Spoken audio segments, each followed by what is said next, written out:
Welcome to தமிழன் recipe. இன்னைக்கு நம்ம என்ன பார்க்க போறோம்னா, ஒரு சூப்பரா டேஸ்டா தக்காளி புதினா சட்னி எப்படி பண்றது அப்படின்னு தான் பார்க்க போறோம். ஹோட்டல் ஸ்டைல்ல எப்படி பண்ணலாம் அப்படிங்கிறத நம்ம பார்க்கலாம். சுட சுட இட்லி, தோசைக்கு இந்த சட்னியை வச்சு சாப்பிட்டோம்னா 2 இட்லி சேர்த்து சாப்பிடணும் அப்படிங்கிற மாதிரி தான் இருக்கும். அந்த மாதிரி டேஸ்டா இருக்கும். கண்டிப்பா நீங்களும் இந்த மாதிரி ட்ரை பண்ணி பாருங்க. நம்ம சேனலை சப்ஸ்கிரைப் பண்ணாதவங்க சப்ஸ்கிரைப் பண்ணிக்கோங்க. எப்படி செய்யலாங்கிறத நம்ம பார்க்கலாம். இப்போ பேன்ல எண்ணெய் ஊத்திக்கலாம். எண்ணெய் நல்லா காஞ்சதும் 1 டேபிள் ஸ்பூன் கடலைப்பருப்பு போட்டு அது எண்ணெயில நல்லா வதக்கி விட்டுக்கலாம்.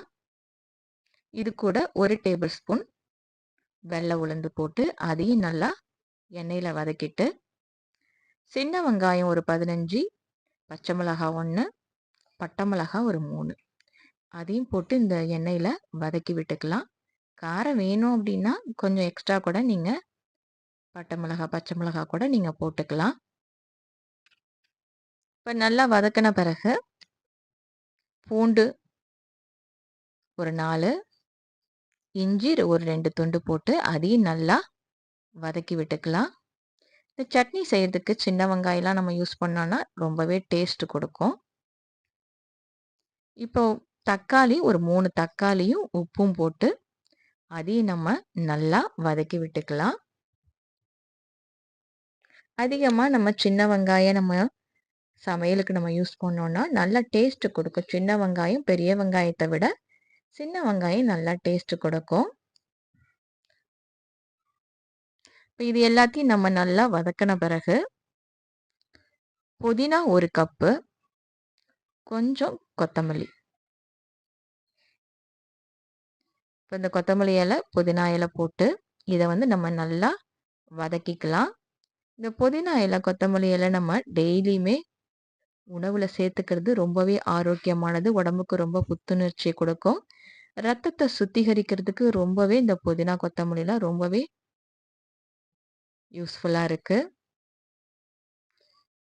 இப்போ இது எல்லாத்தையும் நம்ம நல்லா வதக்கி விட்டுக்கலாம். இப்போ எல்லாமே நல்லா வதங்கிருச்சு. இப்போ இதை நம்ம ஆற வச்சு மிக்ஸி ஜார்ல நம்ம அரைச்சிக்கலாம். இது எல்லாத்தையும் மிக்ஸி ஜார்ல போட்டுக்கலாம்.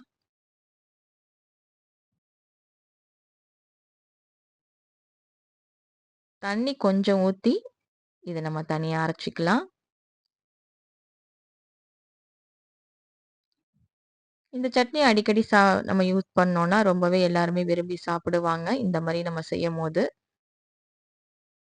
இப்போ அரைச்சாச்சு. இதை வந்து ஒரு பவுலில் நம்ம மாற்றிட்டு இப்போ இது தாளிக்கிறதுக்கு கடாயில் எண்ணெய் ஊற்றிக்கலாம். எண்ணெய் நல்லா காஞ்சதும் 1/4 டேபிள் ஸ்பூன் கடுகு, 1 டேபிள் ஸ்பூன் வெள்ளை உளுந்து,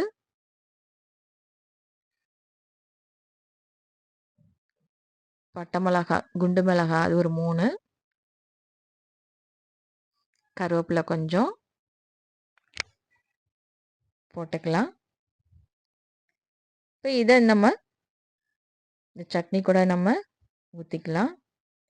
இப்போ இது எல்லாத்தையும் நல்லா மிக்ஸ் பண்ணி சுட சுட இட்லி, தோசைக்கு இந்த மாதிரி நீங்கள் சாப்பிட்டீங்க அப்படின்னா ரொம்பவே டேஸ்ட்டாக இருக்கும். கண்டிப்பாக நீங்களும் இந்த மாதிரி ட்ரை பண்ணி பாருங்கள். ட்ரை பண்ணி பார்த்துட்டு எப்படி இருக்குங்கிறத கமெண்டில் சொல்லுங்கள். லைக் பண்ணுங்கள், ஷேர் பண்ணுங்கள், சப்ஸ்கிரைப் பண்ணுங்கள் நம்ம சேனலில் மறக்காமல்.